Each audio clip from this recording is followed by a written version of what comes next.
Previously on Hollywood Curses, we explored some of the unexplainable and often horrifying events surrounding the most cursed movies in Hollywood history, including Nosferatu, The Crow, and The Omen.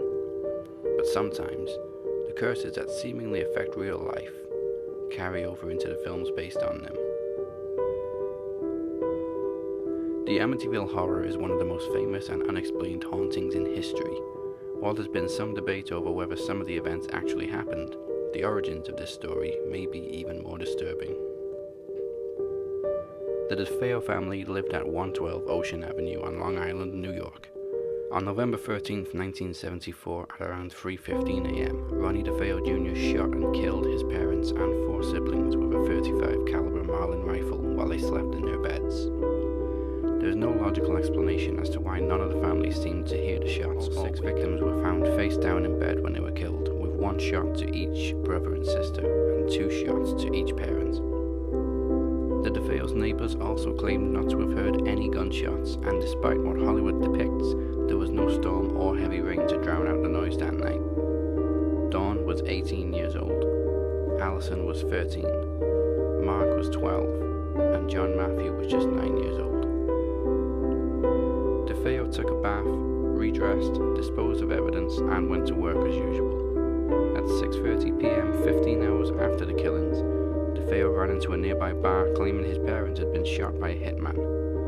As the hitman in question, Louis Fellini, had a solid alibi and inconsistencies were found in Ronald DeFeo's story, he finally confessed the next day. Ronald DeFeo's trial began almost a year later on October 14, 1975. He claimed he had killed his family after hearing their voices plotting against them. He was found guilty on November 21st and sentenced to 6 life sentences. Over the years, DeFeo has changed his story, mostly trying to incriminate his sister Dawn of killing their parents and siblings and then killing her in self-defense. Barely a month after DeFeo was convicted, the Lutz family bought the house for a bargain price of $80,000. It is their story which most people are familiar with and the main focus of its movie adaptations. George and his new wife Kathy moved in on December 19, 1975, 45 years ago to the day, with their 3 children from Kathy's previous marriage, 9-year-old Daniel, 7-year-old Christopher, and 5-year-old Melissa. Practically all of the DeFeo's furniture was included in the house and was left exactly how it was at the time of the murders, which the Lutz family agreed to include with the house for an extra $400. As depicted in the book, the Lutz family had the house blessed, and Father Pecoraro claims a demonic voice told him to get out. They attempted to have the house blessed again on what would be their last day in the house 28 days later. Initially, they refused to speak about what had prompted them to flee their house on that final night, describing events as too frightening. Though their claims include odors in the house, doors slamming, levitation, and a constant chill, despite the fire burning all day and night. The world-famous paranormal investigators, Ed and Lorraine Warren.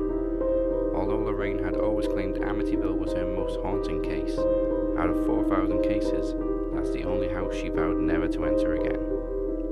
Nothing unusual was captured on film except for the infamous Demon Boy photo. The photo depicts a young boy peeking out of a doorway with glowing eyes, thought to be the ghost of 9-year-old John Matthew DeFeo. The photo was unexplainable, as all crew claimed no children were in the house that day. The story, of course, became a 1977 horror novel and later a 1979 movie starring James Brolin and Margot Kidder. Brolin claims he accepted the role as George Lutz while reading a tense chapter in the book when a pair of pants fell off their hanger and caused him to jump out of his chair, though he and Margot both denied believing the story was entirely true. The original was remade in 2005 starring Ryan Reynolds and Melissa George. Right before filming, a body washed up on set in Fox Lake, Illinois. Reynolds also claims he regularly woke up at 3:15 a.m., just as George Lutz claimed, the same time as the DeFeo murders. Almost all of the Lutz's claims have been disputed, but none have been proven fact or fiction, although Lutz did admit the movies and novel exaggerated his story. Kathy Lutz passed away in 1988, while George passed away in 2006. Ed and Lorraine Warren also passed away in 2006 and 2019 respectively. Their work has been the subject of the Conjuring series, including the Amityville case. Overall, there have been almost 30 movies made either loosely based on the Amityville case or directly adapted from the novel. No owners since the Lutz family have claimed to experience any paranormal activity, and the iconic half-moon windows were replaced in 2010 during a major renovation by the new owners. The house has also been renumbered as 108 Ocean Avenue and is actually blurred on Google Maps. Whether you believe the ghost story or not, 6 murders most definitely took place on Ocean Avenue, and nothing adds up about them.